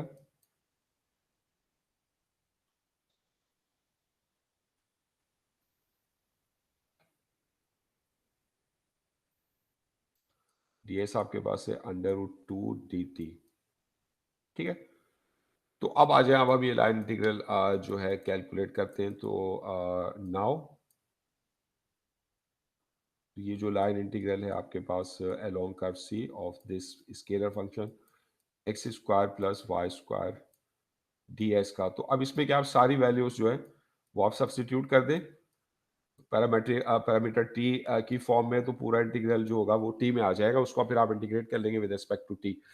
तो पहले तो टी की लिमिट है आपके पास क्या है 0 से लेके 1 तक, ये आपके जो पैरामीटर था ये इस कर्व के अलोंग जो इसकी वैल्यूज है वो फ्रॉम 0 टू 1 है। 0 पर ये इस पॉइंट पर होगा, 1 पर इस पॉइंट पर होगा। फिर आप इसमें एक्स स्क्वायर है तो एक्स रख दें, तो एक्स आपके पास क्या था, ये इसकी जो पैरामेट्रिक इक्वेशन आप निकाली है वहां से आपको एक्स की वैल्यू मिलेगी, तो एक्स टी है तो ये टी स्क्वायर, वाई रख दें, वाई भी टी है तो वाई की जगह टी, तो ये टी स्क्वायर, डी एस रख दें, डी एस आपने ऊपर कैलकुलेट किया ये है under root 2 D T.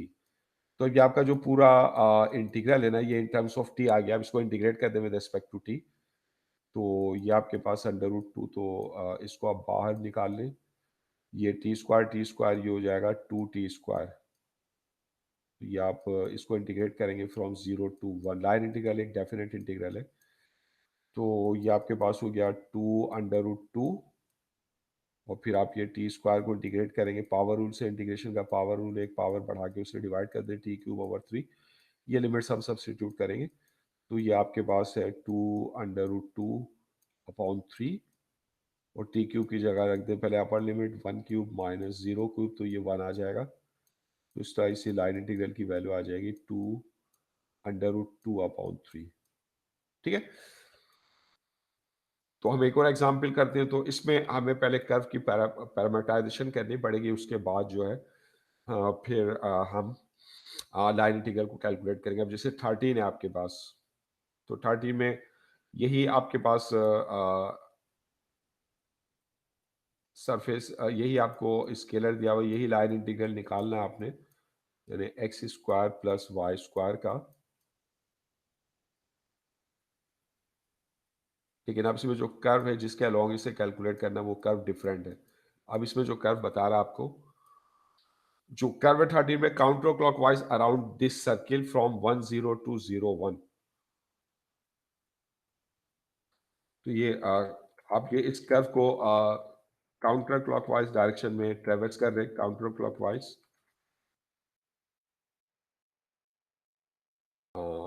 Around this circle,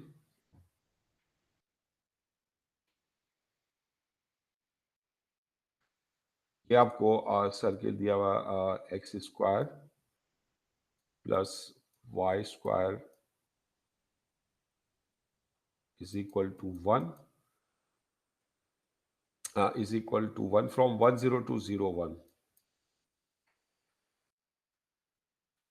from 10 इस पॉइंट से इस कर्व के ऊपर काउंटर क्लॉकवाइज डायरेक्शन में जो है आप का पाथ है फ्रॉम 10 टू 01।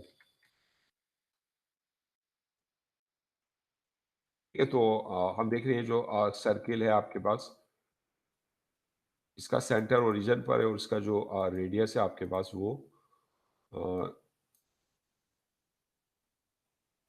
जो है 1 है। ये आपका सर्किल है, ये इसका रेडियस है 1। तो इस पे ये जो पॉइंट है फ्रॉम 10 टू 01, 10 पॉइंट ये होगा, ये एक्स एक्सिस के ऊपर।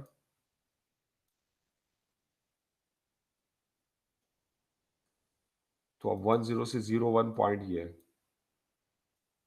तो आपका जो पाथ है वो एक कंप्लीट सर्किल नहीं है, बल्कि ये क्वार्टर ऑफ ए सर्किल है। ये आपका पाथ है, आप ऐसे जा रहे हैं।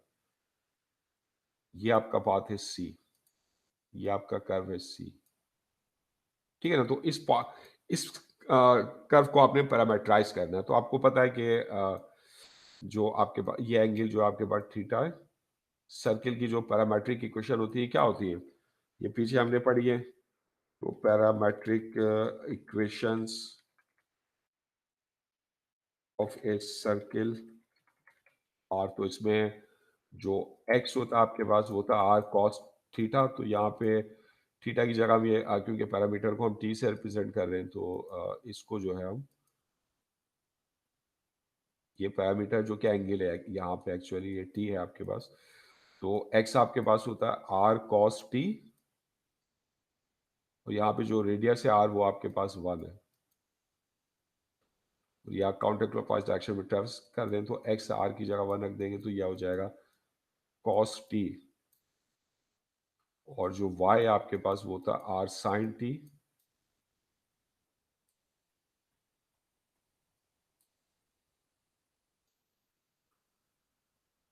तो y आपके पास है r sin t।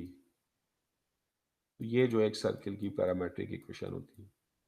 तो यहाँ से r क्योंकि 1 है तो ये हो जाएगा sin t। अब आपने देखना है कि जो पैरामीटर t है इसकी वैल्यूज कहाँ से कहाँ तक चेंज हो रही है। तो t की जब इनिशियल वैल्यू हो तो आप यहाँ पर हो, तो यहाँ पे साबित है जो एंगल है आपके पास वो 0 है। t जो है यहाँ पे जो पैरामीटर आपके पास वो एंगल है, और जब आप यहाँ पर पहुंचेंगे तो ये एंगल कितना हो जाएगा आपके पास 90 डिग्री यानी π/2। तो जो टी है वो फ्रॉम 0 टू π/2 है। जब आप इस सर्किल को पर यहाँ से यहाँ तक मूव करेंगे, ये जो एंगल है जो कि पैरामीटर है टी वो चेंज होगा फ्रॉम 0 टू π/2। अगर आप हाफ सर्किल मूव करते यहाँ से लेके यहाँ तक तो फिर टी 0 से पाई तक होता, और अगर आप कंप्लीट सर्किल मूव करते तो टी 0 से 2 पाई तक होता। ठीक है? तो ये आपके पास जो है पैरामेट्रिक इक्वेशन आ गई है। तो ए पार्ट हो गया आपके पास। अब आपने लाइन इंटीग्रल निकालना है, तो आपने ds निकालना होगा। तो उसके लिए आप ये जो x और y इनके डेरिवेटिव कैलकुलेट करेंगे। तो x आपके पास है cos t, तो इसका जो डेरिवेटिव होगा with respect to t, cos t का डेरिवेटिव होगा माइनस साइन t। और जो y आपके पास वो है साइन t, तो आप इसका डेरिवेटिव ले रहे हैं विद रिस्पेक्ट टू t। तो इसका जो डेरिवेटिव होगा साइन t का डेरिवेटिव होता है cos t। ठीक है? तो अब हम ये लाइन इंटीग्रल जो है इसको कैलकुलेट करते हैं हम। तो हम जब पैरामीटराइजेशन कर लेंगे तो ds निकाल लेंगे हम। फिर हम जो है अपना लाइन इंटीग्रल कैलकुलेट करेंगे। तो ds क्या आपके पास, ds ओवर dt। तो ये आपके पास जो है ये है अंडर रूट जो x का डेरिवेटिव है उसका स्क्वायर प्लस जो y का डेरिवेटिव है उसका स्क्वायर। यहाँ पे अगर z भी होता तो प्लस z के डेरिवेटिव का स्क्वायर भी इंक्लूड कर देते, लेकिन इसमें z कंपोनेंट नहीं है। तो x प्राइम ये आपके पास माइनस साइन टी, इसका स्क्वायर ले लेंगे तो साइन स्क्वायर टी, और प्लस y का डेरिवेटिव है कॉस टी, इसका स्क्वायर ले लेंगे कॉस स्क्वायर टी। तो sign square t plus cos square T आपके पास 1 होता है। तो इस तरह जो ds ओवर dt है वो आपके पास हो जाएगा 1। तो यहाँ से ds आ जाएगा, ds बराबर है dt के। ठीक है? तो अब हम जो है लाइन इंटीग्रल निकालते हैं हम।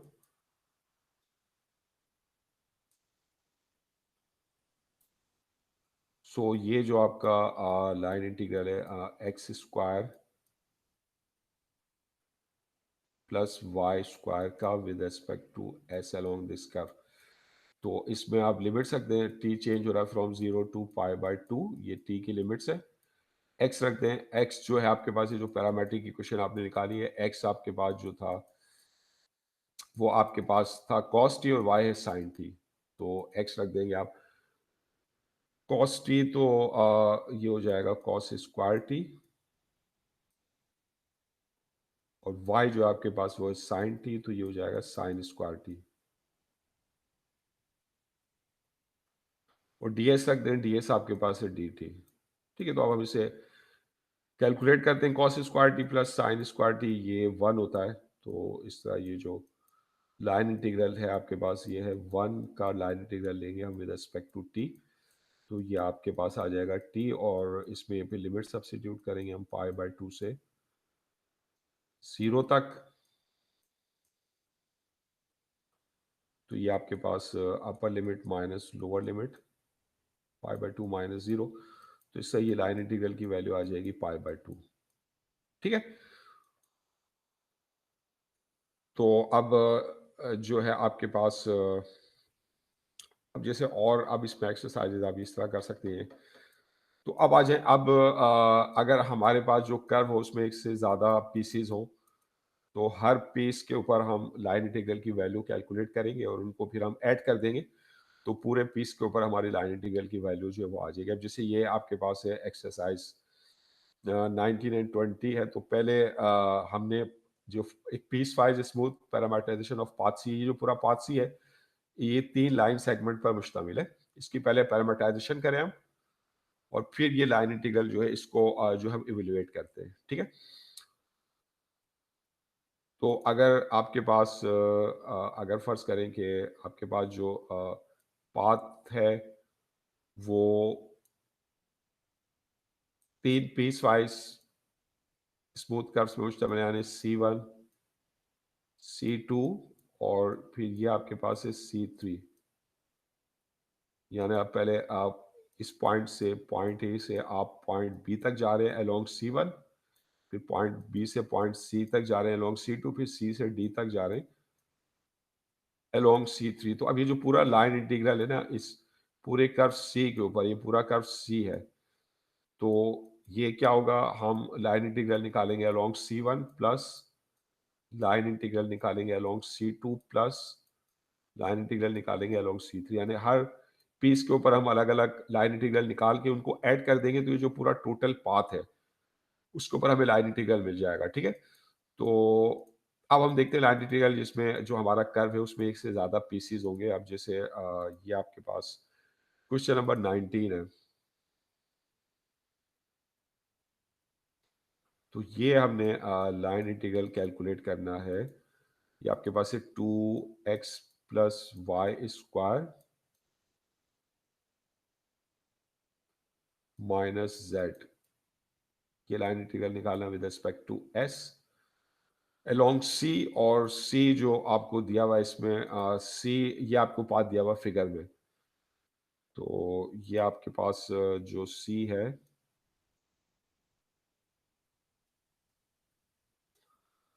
तो ये आप पहले 0 0 0 से जा रहे हैं 1 0 0 तक।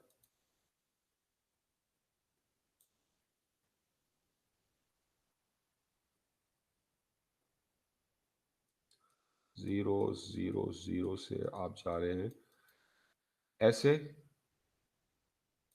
इसको आप ले लें C1। तो ये पॉइंट है 1 0 0।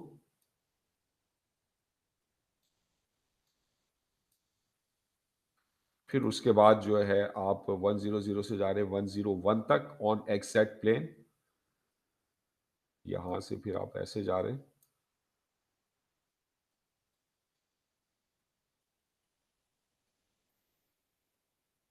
ये कर्व है C1, और फिर ये इस कर्व के अलोंग जा रहे हैं, इसको आप ले लें C2।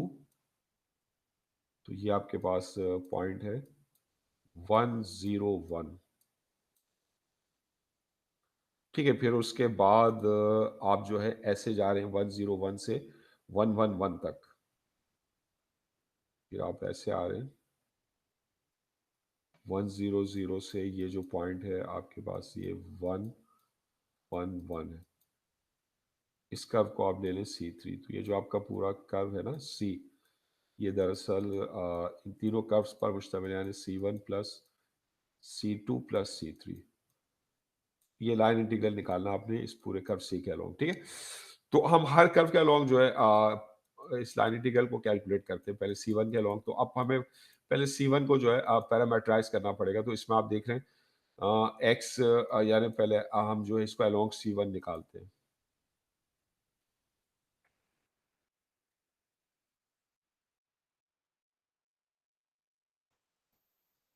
तो अलोंग C1 जो है x 0 से 1 तक चेंज हो रहा है। तो x को आप ले लें t, y 0 है और z भी 0 है, ठीक है। और जो आपके पास जो t है वो चेंज हो रहा है फ्रॉम 0 टू 1। जब t 0 रखेंगे तो x 0 0 0 होगा, ये पॉइंट होगा। t 1 रखेंगे तो ये 1 0 0 होगा, ये पॉइंट मिलेगा आपको, ठीक है। तो यहाँ से जो है आप dx निकाल लें, डेरिवेटिव निकाल लें आप इसका। तो t का डेरिवेटिव 1 है। यहाँ से ये पैरामेट्रिक इक्वेशन आपके पास C1 की, तो यहाँ से y का डेरिवेटिव निकाल लें, ये 0। और यहाँ से आप z का डेरिवेटिव निकाल लें, डेट इज 0, ठीक है। तो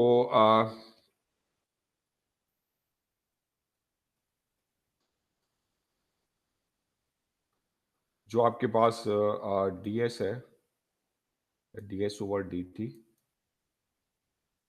अलोंग C1, वो आपके पास क्या, ये x के डेरिवेटिव का स्क्वायर है प्लस y के डेरिवेटिव का स्क्वायर है और प्लस z के डेरिवेटिव का स्क्वायर है। तो ये वैल्यूज रख दें आप इसमें। तो x का डेरिवेटिव ये 1 स्क्वायर, y का डेरिवेटिव 0, z का डेरिवेटिव 0। तो ये आपके पास आ जाएगा 1। तो यहाँ से जो ds है वो आपको मिल जाएगा dt, ठीक है। तो ये जो लाइन इंटीग्रल हम निकालते हैं अलोंग C1, ये C1 के अलोंग निकाल रहे हैं, ये है आपके पास 2x plus y square minus z का, 2x plus y square minus z,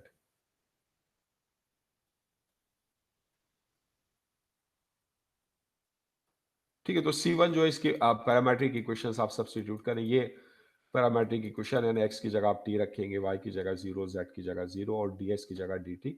और जो t है इसकी जो लिमिट है वो 0 से 1 है। तो ये 0 से 1,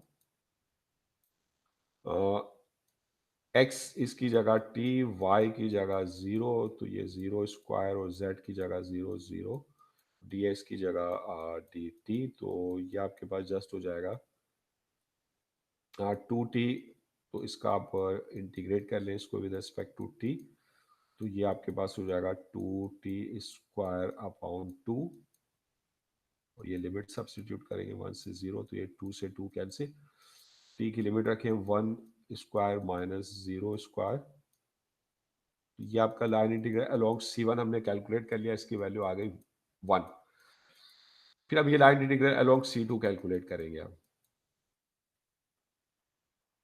ठीक है। अलोंग C2 तो तीनों पाथ के अलोंग अलग अलग लाइन इंटीग्रल निकालेंगे, फिर पूरे पाथ C के अलोंग लाइन इंटीग्रल निकालने के लिए जो है हम इनको ऐड कर देंगे। तो अब जो C2 है आपके पास, इसको आप पैरामेट्राइज करें, इसकी पैरामेट्रिक इक्वेशन निकालें। तो C2 की पैरामेट्रिक इक्वेशन किस तरह निकालेंगे? अब इसमें x, अब ये पॉइंट 100 से आपको जाना है 101 तक। तो इसमें देखें x तो 1 ही है, x चेंज नहीं हो रहा है, x 1 है, y 0 है, लेकिन जो z है वो चेंज हो रहा है फ्रॉम 0 टू 1। तो खाली z चेंज हो रहा है, x और y चेंज नहीं हो रहे।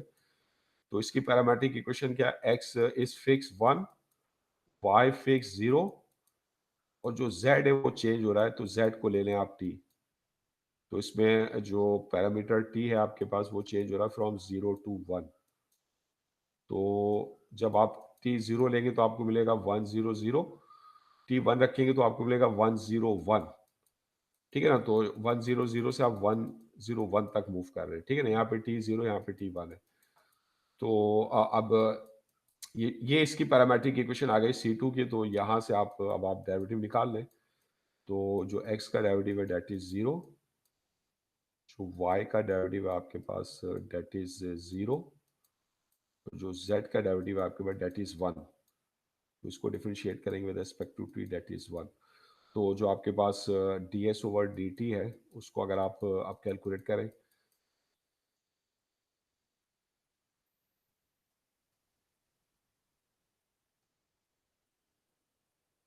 तो ये आपके पास क्या अंडर रूट जो इसका x कंपोनेंट x प्राइम उसका स्क्वायर, y का डेरिवेटिव है उसका स्क्वायर, और प्लस जो z का डेरिवेटिव है उसका स्क्वायर।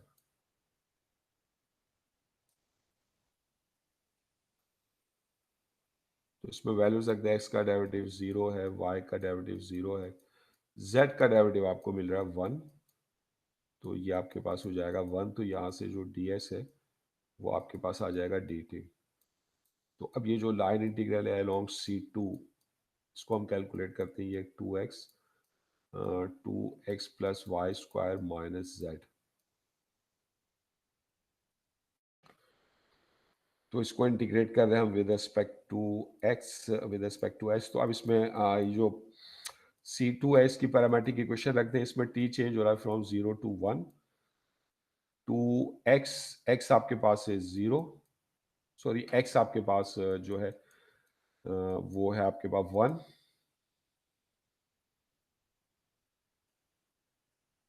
x आपके पास 1 और प्लस वाई स्क्वायर, y आपके पास है 0 और z आपके पास है t, ठीक है, और जो ds है ये आपके पास है dt।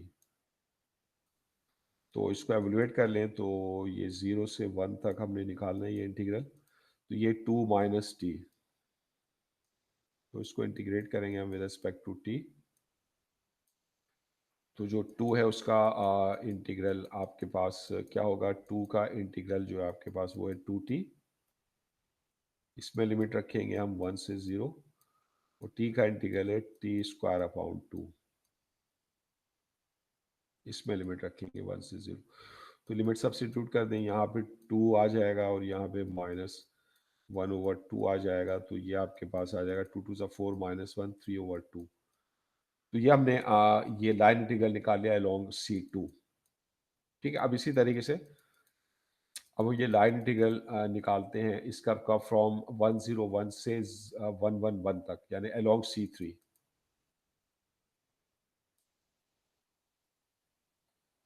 ठीक है, तो अब इसका जो लाइन इंटीग्रल है आपके पास वो है अलोंग C3।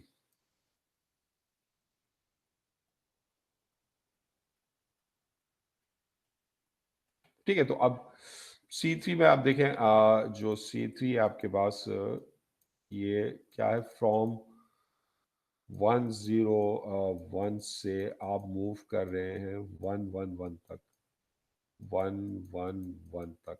ठीक है ना, तो इसमें आप देखें जो x है वो तो 1 ही है, वो चेंज नहीं हो रहा। तो उसकी पैरामेट्रिक इक्वेशन क्या होगी, x कोऑर्डिनेट है 1, y चेंज हो रहा है 0 से 1, तो y की पैरामेट्रिक इक्वेशन हम ले लेते हैं t, और z जो है 1 ही रह रहा है, तो z की है आपके पास पैरामेट्रिक इक्वेशन 1। तो ये इस कर्व C3 की पैरामेट्रिक इक्वेशन आ गई, जिसमें t जो है वो आपका चेंज हो रहा है फ्रॉम 0 to 1। तो पैरामीटर आप इस तरह लेते हैं कि जब आप इनिशियल वैल्यू लें 0, तो आपको इनिशियल पॉइंट मिले 101। तो अगर t 0 लेंगे तो x 1 रहेगा, y 0 हो जाएगा और z 1 रहेगा, और t 1 लेंगे तो ये 111 मिलेगा आपको। ठीक है, तो ये आपने जब ये आपने पैरामीटराइज कर लिया, तो अब आप बाकी काम आसान है आपका। अब x का डेरिवेटिव ले लें, तो x का जो डेरिवेटिव है 1 का derivative with respect to t 0 है, y का डेरिवेटिव लें विद रिस्पेक्ट टू t, तो ये आपके पास जो है 1 है। z का डेरिवेटिव लें विद रिस्पेक्ट टू t, ये आपके पास जो है ये आपके पास 0 है। तो फिर आप ds ओवर dt निकाल लें।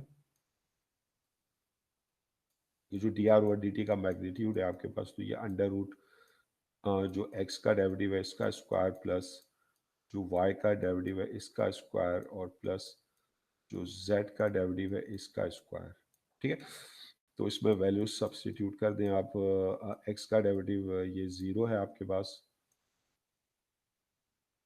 तो ये 0 का स्क्वायर, y का डेरिवेटिव ये भी आप ये 1 है आपके पास, 1 का स्क्वायर, और z का डेरिवेटिव 0 है, 0 का स्क्वायर, तो ये आपके पास आ जाएगा 1। तो यहाँ से जो डिफरेंशियल ऑफ s है that is equal to dt, differential of t। तो अब ये लाइन इंटीग्रल हम कैलकुलेट करते हैं अलोंग C3। तो ये जो लाइन इंटीग्रल है अलोंग C3,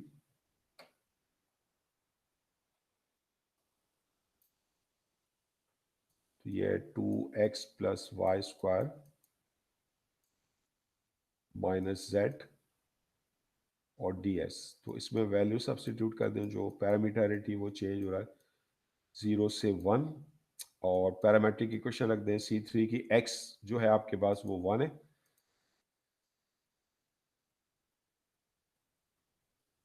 y जो है आपके पास वो t है, तो ये t स्क्वायर, और z जो आपके पास वो 1 है, और ds जो आपके पास वो dt है। ठीक है, तो ये कैलकुलेट कर लें, ये डेफिनेट इंटीग्रल निकाल लें, ये 2 प्लस टी स्क्वायर माइनस 1, तो 2 और माइनस 1 ये आपके पास हो जाएगा 1। तो ये डेफिनेट इंटीग्रल आ जाएगा 0 से 1 तक, 1 प्लस टी स्क्वायर। तो अब इसको इंटीग्रेट करें तो 1 का इंटीग्रल है टी, ये इसमें लिमिट रखेंगे 1 से 0, और प्लस टी स्क्वायर इसका इंटीग्रल है टी क्यूब ओवर 3, इसमें ये लिमिट रखेंगे अपर माइनस लोअर, तो ये आपके पास इसमें रखेंगे 1 माइनस 0 1, इसमें रखेंगे 1 ओवर 3 आ जाएगा, 0 ओवर 3 तो 0 होता है, तो ये एलसीएम ले लेंगे तो ये आ जाएगा 4 ओवर 3।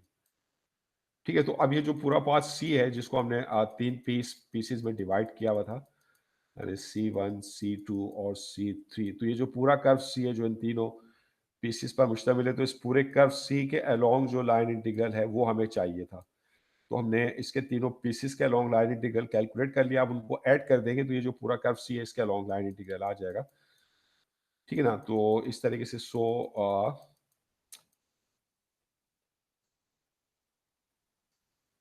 ये जो लाइन इंटीग्रल है इस पूरे कर्व सी का अलोंग दिस, ये जो स्केलर फंक्शन है इसका जो लाइन इंटीग्रल है अलोंग कर्व सी, तो ये किसके बराबर है, इसका line integral along C1 plus इसका लाइन इंटीग्रल अलोंग C2 और प्लस इसका लाइन इंटीग्रल अलोंग C3। तो ये वैल्यूज रख दें आप, तो C1 जो है आपके पास वो आपने निकाला था, तो अलोंग C1 ये आपके पास ये आया था 1। ठीक है, अलोंग C2 ये आया था 3/2, 1 C1 के अलोंग ये है 1, C2 के अलोंग है ये 3/2, और C3 के अलोंग है ये आपके पास ये अभी ऊपर हमने निकाला है, कैलकुलेट किया 4/3। ठीक है, तो अब इनको ऐड कर दें, एलसीएम लेना है, एलसीएम है 6, तो ये 6 1 जा 6, ये 2 3 जा 6, 3 3 जा 9, ये 3 2 जा 6, 2 4 जा 8, तो इस लाइन इंटीग्रल की वैल्यू आ जाएगी 6 और 9 15 प्लस 8 23/6। समझ आ रही बात? तो इस तरीके से जो है लाइन इंटीग्रल जो हमने कैलकुलेट किया। तो अब इन एग्जाम्पल से आप देख रहे हैं कि जो लाइन इंटीग्रल है आपके पास उसको किस तरीके से जो है आप जो है कैलकुलेट करेंगे। तो यहाँ पर जो है मैं ब्रेक दे रहा हूँ तकरीबन 10 मिनट का, उसके बाद हम फिर दोबारा जो है क्लास शुरू करते हैं।